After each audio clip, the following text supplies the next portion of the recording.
Bienvenue dans ce nouvel épisode de Grandiose, le podcast où tu oses grandir. Aujourd'hui, je veux parler en fait d'un mot que les leaders n'osent pas prononcer. Parce que, en fait, ils se demandent comment expliquer qu'on puisse se sentir seul, alors par exemple que ton agenda est plein, que tu as une grande équipe et qu'en apparence tout roule. Donc le mot en fait dont je veux parler aujourd'hui, c'est solitude. Oui, on va en parler, on va la nommer et on va l'expliquer.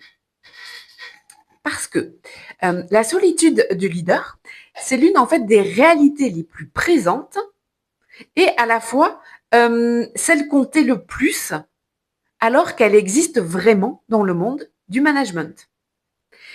Et le truc qui me révolte vraiment, c'est qu'on continue de faire comme si elle n'existait pas.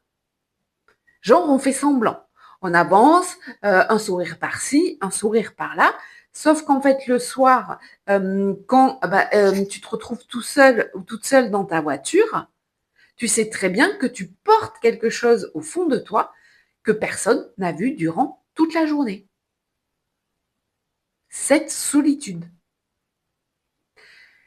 Moi, en fait, je l'ai vécu vraiment de l'intérieur quand j'ai décidé de monter mon business.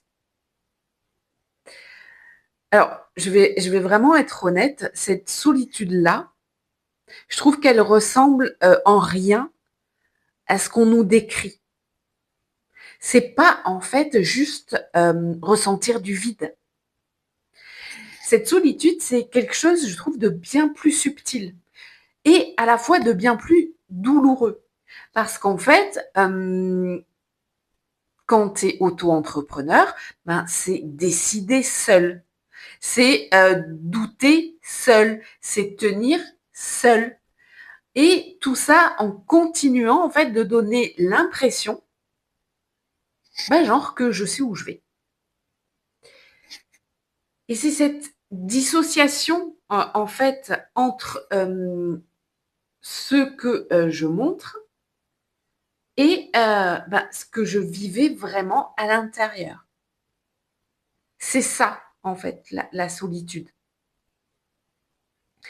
Et par contre, faut pas croire que cette solitude, c'est uniquement pour les solos comme moi. Hein. Non, non, hein, que ni. En fait, même un manager qui a plusieurs collabs, plusieurs équipes, il va la ressentir avec la même intensité. Parce que la solitude du leader, elle n'est pas juste une question de tu bosses tout seul ou tu bosses en groupe. C'est vraiment en fait une question de posture. Parce que tu es celui qui tient. Parce que tu es celui qui décide. Parce que tu es celui qui ne peut pas se permettre de craquer devant les autres. Tu vois, cette posture qu'on t'a imposé d'avoir. Sauf que elle coûte. Et elle coûte énormément. Et en fait, personne ne la voit. Moi, en fait, tu vois, cette solitude, j'ai décidé de ne pas la laisser gagner. Alors, pas parce que je suis Wonder Woman ou que je suis plus forte que les autres, mais parce qu'en fait, j'ai compris qu'à force de la Terre, elle bouffait exactement ce que j'essayais de construire. Tu vois, mon énergie, ma créativité, ma flamme de leader. Et donc, j'ai choisi d'aller la travailler au plus profond de moi. De comprendre, en fait,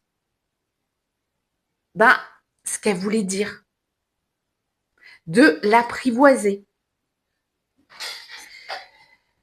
Et en fait, ce que j'ai découvert, c'est que c'était peut-être pas mon ennemi, quoi. C'est qu'en fait, cette solitude, c'était un signal. Elle voulait me dire, quand je la ressentais, qu'il y avait quelque chose en moi peut-être qui avait besoin d'être entendu, d'être reconnu. Donc, pour faire ce travail, je vais te donner les 2 petits tips en fait que j'ai utilisés, que j'ai vraiment testé sur moi. Alors, je dois pas être la seule à faire ça. D'abord, tips 1, il faut nommer ce que tu ressens. Il faut pas en fait laisser ça dans ta tête parce que ça va tourner en boucle, ça va prendre des proportions et le pire, c'est que comme tu ne l'as que dans ta tête, hop, tu vas l'absorber.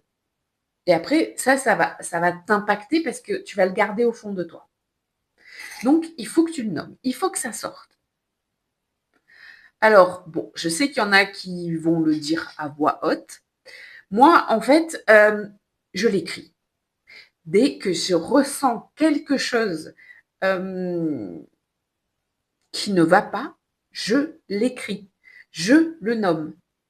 Truc tout bête, hein, ça m'est arrivé d'écrire des fois, aujourd'hui, je me sens seule face à cette décision. Aujourd'hui, personne voit que je suis pas très bien. En fait, le simple fait de sortir les mots, de les écrire, de vraiment les sortir de ta tête,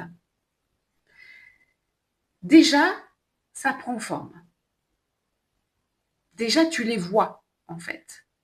Et ça veut dire que tu vas commencer à les regarder. Tu vas commencer à les traverser. Et j'ai pas dit affronter. J'ai dit traverser.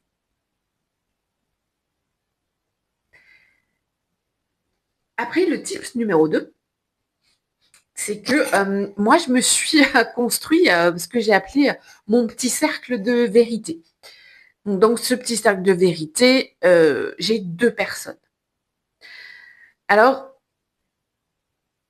moi, j'ai pris volontairement 2 personnes. Alors, une que je ne connaissais pas, hein, c'est quelqu'un que j'ai appris à connaître sur LinkedIn. Hein, c'est une autre entrepreneuse. Et donc, toutes les 2, en fait, on s'est mises à discuter. Et c'est vrai que l'avantage, en fait, c'est que toutes les 2, on vide un peu notre sac, on se soutient. Et ça, franchement, mais franchement, c'est génial. Et après, voilà, j'ai une autre personne qui était une copine et qui, en fait, aujourd'hui, prend plus de place dans ma vie parce que c'est quelqu'un, en fait, qui me permet de dire ses vérités. C'est pour ça que j'ai appelé ça mon petit cercle de vérité. Donc voilà, moi en fait, je me suis fait ce petit réseau de 2 personnes parce que c'est des personnes en fait que je ne côtoie pas tout le temps. Et du coup, c'est des personnes qui n'ont aucun enjeu dans mes décisions. Et c'est ça qu'en fait qu'il faut que tu trouves, c'est des personnes qui ne travaillent pas avec toi, mais qui sont pas non plus trop proches à la base de toi. Des personnes, tu vois, qui vont pouvoir t'écouter sans te juger, mais t'apporter peut-être une solution. Et ne serait-ce que t'apporter une écoute, c'est déjà hyper important.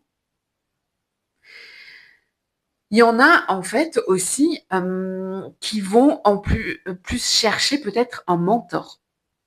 Il y en a qui vont faire ça avec un coach. Bon, bien sûr, Juju, si tu as envie, hein, je suis là, ta coach Audrey, hein, coach manager. Pas de souci. Moi, je peux t'écouter, je suis illimitée. Et ça, pour moi, en fait, c'est pas de la faiblesse de chercher cet espace-là. C'est de l'intelligence. C'est en fait comprendre que tu peux parler à d'autres personnes de ce que tu ressens sans être jugé.